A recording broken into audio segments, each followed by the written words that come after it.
The first cold morning of November rolled over Cedarbrook Middle School like a heavy sigh. Frost covered the playground, the heaters hummed weakly in the hallways, and teachers shuffled in with coffee cups and complaints. In room 214, Mrs. Ellen Hartwell, the school's most decorated English teacher, clicked her heels briskly across the linoleum floor, frowning at the thermostat. "Still not working," she muttered. "It's like an icebox in here." Her students sat huddled in their coats, breath fogging faintly in the chilly air. She prided herself on excellence. Her students' test scores were the highest in the district. But comfort was clearly not part of the administration's priorities. Just then, the classroom door creaked open, and Mr. Samuel Sam Brooks, the school custodian, peeked in. He was a tall black man in his late 50s, with gentle eyes and a calm voice that carried the patience of someone who'd seen a lot more than broken boilers. "Morning, Mrs. Hartwell," he said. "I heard about the heat issue. Thought I'd take a look." Months passed, and the story of Samuel Brooks, the humble custodian who saved Cedarbrook Middle School, became more than just a headline. It became part of the town's identity. The school board decided to do something lasting, something that would ensure his courage and quiet wisdom wouldn't fade into memory. At the start of spring semester, they unveiled a new initiative, the Samuel Brooks Leadership Program. It wasn't about grades or popularity, it was about compassion, service, and humility. Students who demonstrated kindness, empathy, and responsibility toward others would be recognized, mentored, and given the chance to lead community projects. And at the center of it all was Mrs. Ellen Hartwell, who volunteered to oversee the program. The day of the dedication ceremony was bright but cool, sunlight spilling gently through the gymnasium windows. The entire student body gathered once more, buzzing with excitement. Near the stage stood a large bronze plaque engraved with the words, "In honor of Samuel Brooks," who showed that true leadership begins with listening and ends with love.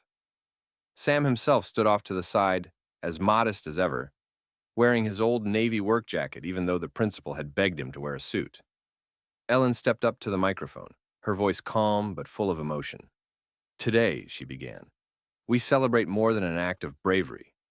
We celebrate a lesson, one that changed this school and everyone in it. We learned that wisdom doesn't always come from the front of a classroom or from a desk with a nameplate. Sometimes it comes from the people who sweep the floors, fix the lights, and make sure we're safe every day." She looked over at Sam, who smiled faintly, eyes down. "I used to walk past Mr. Brooks without really seeing him," she continued. "I thought I understood the meaning of leadership. I was wrong. He taught me, and all of us, that leadership is quiet, it's patient, it's built on care, not control." The students clapped, some even cheering his name. Sam rubbed the back of his neck, humbled beyond words.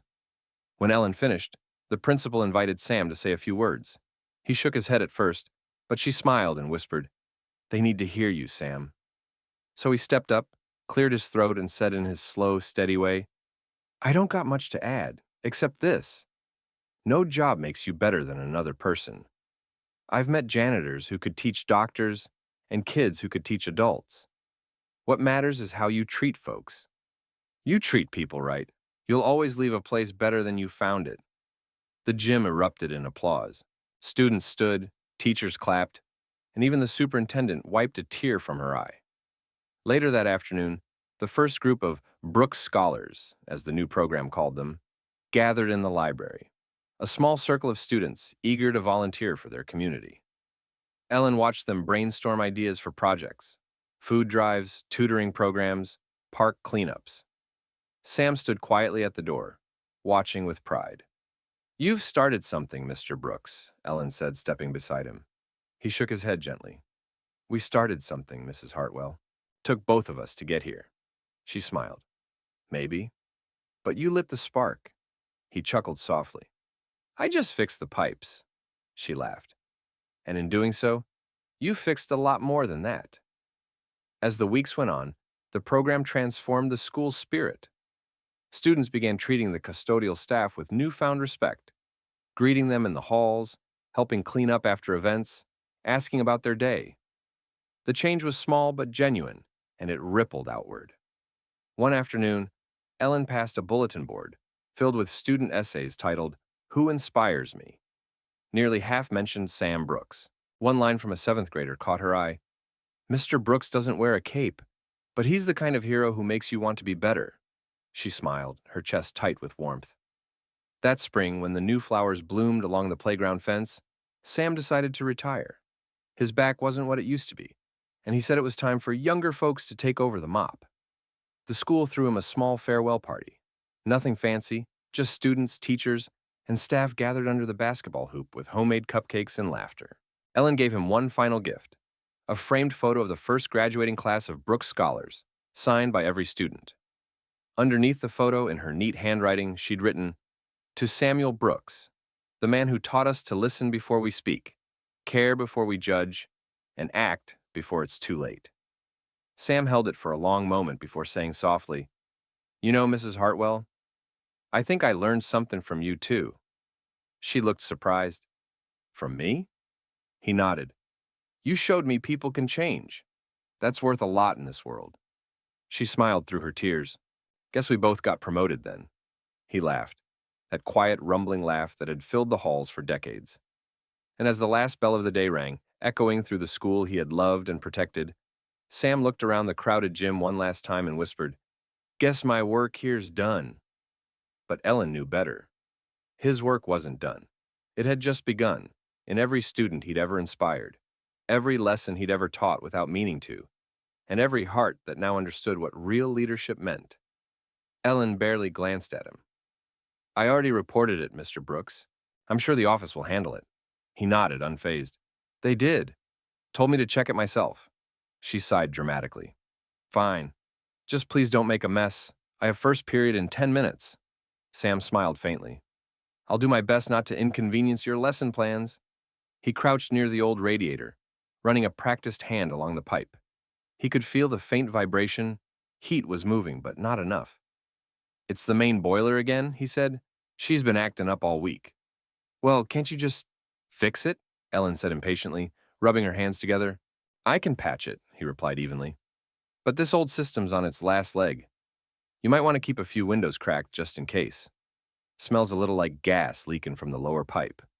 She frowned. "Gas? Don't be ridiculous. It's just old. Everything in this building is old." "I'm serious, ma'am," he said. "If you smell rotten eggs or feel dizzy, you open them windows right away and get the kids out. Could be carbon monoxide." Ellen chuckled dismissively. "Mr. Brooks, I appreciate your concern, but I think I can tell the difference between a broken heater and a gas leak.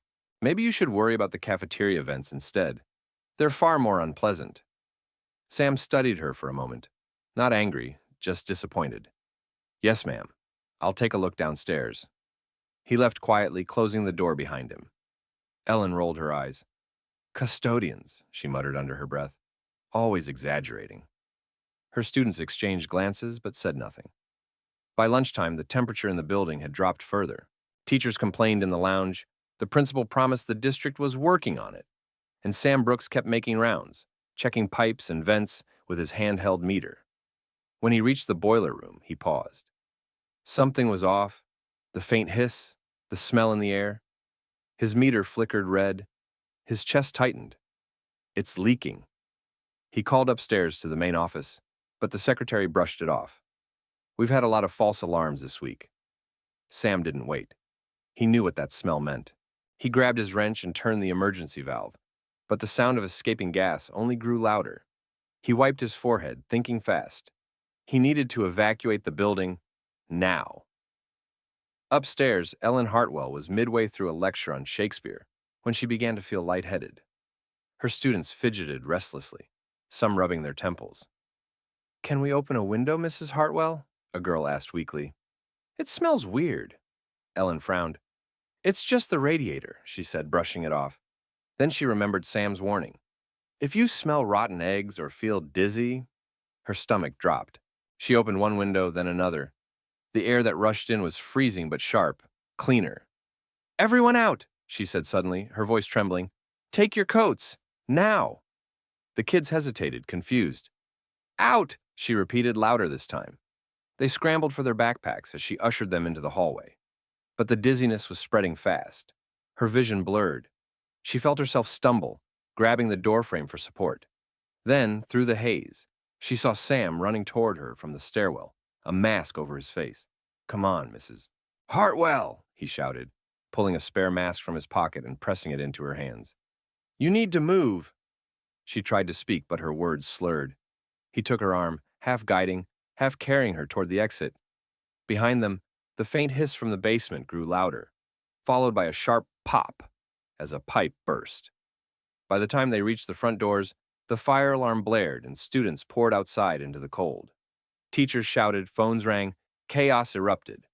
But everyone made it out. Every single one. When the fire department arrived, they confirmed what Sam had already known. A massive carbon monoxide leak from the cracked boiler pipe. Another half hour, and the entire building could have been unconscious. As the paramedics checked her oxygen, Ellen sat wrapped in a blanket, shaking. She looked at Sam, covered in soot, his hands raw, his face calm. I should have listened to you," she whispered. He smiled faintly. "Don't worry, ma'am. You did when it mattered." She stared at him, tears welling in her eyes. "You saved their lives. All of them." He shrugged humbly. "Just doing my job." But Ellen knew it was more than that. For the first time in years, the teacher who thought she knew everything realized she'd just learned her most important lesson from the man everyone overlooked. The next morning, Cedar Brook Middle School was closed. News crews lined the street, their microphones pointed toward the damaged building. Headlines already read, "Custodian saves dozens in school gas leak." Inside the hospital, the smell of antiseptic filled the air. Ellen Hartwell walked down the corridor clutching a small bouquet of flowers. Her hands trembled, not from the cold, but from guilt. She had hardly slept. Every time she closed her eyes, she saw her students coughing, pale and dizzy, while she brushed off Sam's warning like it was nothing. She stopped at room 203. Through the half-open door, she saw Sam Brooks sitting up in bed, an oxygen tube across his nose, watching the morning news. His arm was bandaged from a minor burn, but he looked calm, even cheerful, as if saving an entire school were just another item on his to-do list. Ellen hesitated, then knocked softly. "Mr. Brooks?" He turned, smiling faintly. "Mrs. Hartwell, didn't expect to see you here." She stepped inside, her voice quiet. "I wanted to check on you and thank you. I don't even know how to begin." He chuckled lightly. "You could start by calling me Sam." She smiled awkwardly. "All right, Sam. You saved my class, my students, me. I can't even—" She stopped, her throat tightening. "I was so dismissive to you. You warned me and I didn't listen. I'm ashamed of how I treated you." He studied her for a moment, eyes kind but steady. "You don't need to beat yourself up, ma'am. We all get caught up in our own worlds sometimes. The important thing is, you got those kids out." "I did because of you," she said. "You're the reason none of us were hurt." He smiled gently. "Maybe, but I'm just glad it turned out all right." She shook her head. "No, Sam, it's more than that. You risked your life for a school full of people who barely even notice you. That's not just doing your job. That's something else entirely." Sam leaned back against his pillow. "I've been working in schools for 25 years, he said. "You start to think of the kids as your own after a while. You fix their classrooms, keep the lights on, make sure the place runs smooth. It's all part of taking care of them." Ellen frowned softly. "You've been here that long?" He nodded. "Long enough to see some of them grow up, graduate, come back to teach. Some of them even remember my name." She smiled faintly. "That doesn't surprise me." He chuckled. "Well, I wasn't always the guy fixing pipes. Used to be an engineer. Worked for a construction firm out of Chicago." She blinked. "An engineer?" He nodded. "Yeah. Built heating systems for schools, hospitals, apartment complexes. But when the company went under, I took what I could find, ended up here. I figured, maybe it's not fancy, but it's honest work. And I like knowing the kids are safe." Ellen looked down at her hands, guilt twisting in her stomach. "I assumed so much about you," she said quietly. "Your job, your background, your life. I thought you were just the man who cleaned up after us. But you've been holding this place together all along." Sam smiled humbly. "You don't need a fancy title to make a difference. Sometimes the folks behind the scenes see what others miss." She met his gaze, her voice trembling. And sometimes people like me don't realize how blind we've been until someone like you opens our eyes. Later that day, as she left the hospital, Ellen stopped at the front desk and signed her name on the visitor's sheet. Her pen hovered for a second before she added something next to it. Friend. For the first time in her career, she didn't feel like a teacher. She felt like a student. The following week, the school reopened with fanfare. The district superintendent presented Sam with a plaque, calling him a model of courage. Reporters came, cameras flashed, and students cheered. Sam stood awkwardly at the podium, embarrassed by the attention. I'm not much for speeches, he said into the microphone, his voice deep and steady. I just did what needed doing. But if this reminds anyone to look out for each other a little more, then it was worth it. The students erupted into applause. Ellen clapped the loudest. After the ceremony, she approached him again. Sam, I've been thinking, she said. The district asked me to write an article for the newsletter about that day. But I don't want it to be about the danger. I want it to be about you, your story, your wisdom. Would you let me interview you? He laughed softly. You want to interview the janitor? I want to learn from the man who taught me how to listen, she said with a smile. He thought for a moment, then nodded. All right, Mrs. Hartwell, but only if you promise to make it about the kids, not me. She grinned. Deal. That night, as she wrote her first draft, her fingers trembled over the keyboard. The words came easily, honest, raw. We often think of heroes as people who lead, but sometimes they're the ones who walk quietly through our halls, fixing the things we don't see, until they fix us too. Ellen leaned back, tears in her eyes. She looked at the photo she'd taken of Sam, standing with her students that morning. Smiling, humble, steady. She whispered, Thank you, Mr. Brooks. You didn't just save lives. You changed one. And in that quiet classroom, surrounded by papers and lessons, she realized that true education had nothing to do with books. It had everything to do with people. The article came out the following Monday, tucked neatly into the Cedar Brook Gazette and emailed to parents across the district. No one expected it to travel beyond their small town, but within days, it was everywhere. The Custodian Who Saved a School, that was the headline. Underneath, Ellen's heartfelt story unfolded. How a humble man everyone overlooked had prevented a tragedy through experience, vigilance, and quiet courage.